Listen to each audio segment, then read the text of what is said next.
Nigeria's Bureau of Public Enterprises has pre-qualified 4 firms and issued them with a request for proposal for the concession of the Calabar and Kano free trade zones. Bamidele Ayemibo, an export consultant, joins me to discuss this development. Bamidele, thank you for taking the time out to join us today.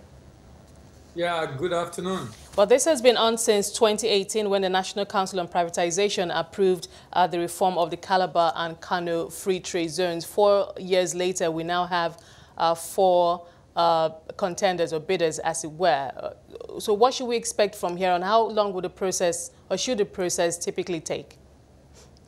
It's a good development, and of course, it has taken such a long time, which is not unexpected. I mean, for a country like Nigeria that is desperately in need of forex, and with Nigeria's processing zone setting up, giving concession now to ensure that these zones are run in a very efficient manner, it shouldn't be, I mean, I don't expect this to take more than 6 months to 1 year.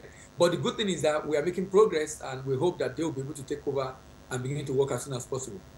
Now, there have been a number of issues around the growth or the development of Nigeria, so how Nigeria has harnessed its free trade zones. Correct me if I'm wrong, I understand they're worth about $30 billion, a great chance to industrialize, diversify the companies, the country's income streams, etc. We've seen it work successfully in other climes, India, China, even here in Africa, Kenya, Ethiopia, but it would appear that Nigeria hasn't had much luck in harnessing the potential of its free trade zones. What are the major issues? Why is it that we cannot overcome them? All right. The challenge mainly is the same challenge that we are confronted with in Nigeria, that is making export not grow the way it's supposed to be, from infrastructure to power to a lot of issues that an average business will have to face. The only benefit for those in free trade zone really is the fact that they have a tax holiday. They still have to contend with a lot of issues that other businesses in Nigeria are contending with, and this is right in the midst of also corrupt practices that tends to increase the cost of doing business in those zones, even though these zones are supposed to be free in the sense that they are not paying some of the taxes that is expected of them to the government.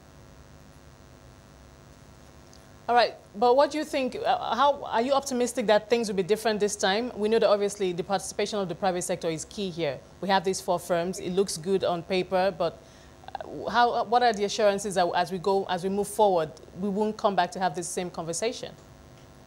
The only way I'll be optimistic is if the regulator do their job. The port also have had concession, and sometimes these guys become larger than life. They are now doing things that tend to hamper the businesses operating under their purview, and the regulator are not doing so much about it. Just like the way we have it in Apapa, a lot of issues happening, a lot of charges being imposed on businesses, and if the regulator does not regulate the way they should, even though it's not concession to private sector, we might not see a lot of changes. So I would still expect NEBSA to do what they need to do to ensure that these concessionaires do what they need to do not to stifle business at the essence of making money, but rather, while they also, of course, profitable, they also render the needed services to ensure business in that zone grow. Now, for the ports or the zones like in the free trade zones in Calabar and Kano, what is special, or what do they have any competitive advantages? What can we expect when I'm talking, hypothetically now, let's just jump several steps forward and just pretend that all went well. What can we expect in terms of how that will boost economic activities in those zones? These are supposed to be, NEFSA is Nigerian Export Processing Zone. These are supposed to be zones where goods are processed for the purpose of export. Okay. But my observation is that a number of people setting up are not setting up for the purpose of export. They are setting up for the purpose of selling even in the domestic market.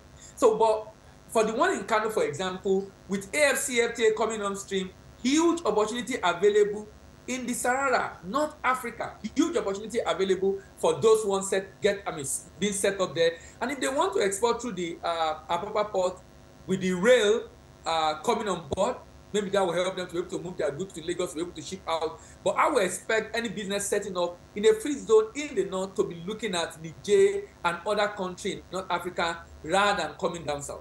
For the one in Calabar, similar, the benefit is that you are operating just like those in Lagos. You're operating a free zone with the goal of exporting. If we can work around this idea of the fact that they establish mainly even though they are giving access to sell 100% in the local market, but establishing mainly for the goal of export. If that is our focus and we work towards that, then that will help us a great deal. And of course, probably contribute significantly to the even with FS locally. So I expect that those in the north, Africa, I mean, right there, shipping to the North Africa, and of course in Calabar, shipping to West Africa and Central Africa, taking advantage of the African Continental Free Trade Agreement. Well, it will be great to see that happen. But let's talk about maybe, you and I always talk about lessons that we can learn from other climes, other countries with perhaps with similar economies like ours, who have done certain things, initiatives, and have been successful at it. A country like Kenya, Ethiopia, I don't want to go too far, China, India, but what lessons can we take? Can we take a leaf from those countries in terms of how we address some of the issues? I imagine they probably had some issues that we had, but they were able to overcome them. Yes, the fact that the regulator have the interest of the country at heart and ensure that whoever is operating the sector follow the rule as expected. But more important is also making adequate infrastructure available for the people to be able to do what they need to do. And also ensuring that it is geared towards exportation. Geared towards, if we are setting up a free zone and giving 100% locally to the export market, we might not be achieving the objective we want to. For countries that do this, they do it for the purpose of exporting. So that at the end of the day, we're able to get that value we're expecting in terms of exchange rate, foreign exchange coming to the country. But what I realize in some of this destination is that the people in charge are interested in getting results. I've had to interact with those operating for Dubai. They are interested in getting results. So if they give you this concession and you're not performing, of course they will give it to someone else. Rather allow you to be there and not delivering value. You're just making money at the business and not enjoying what you're doing.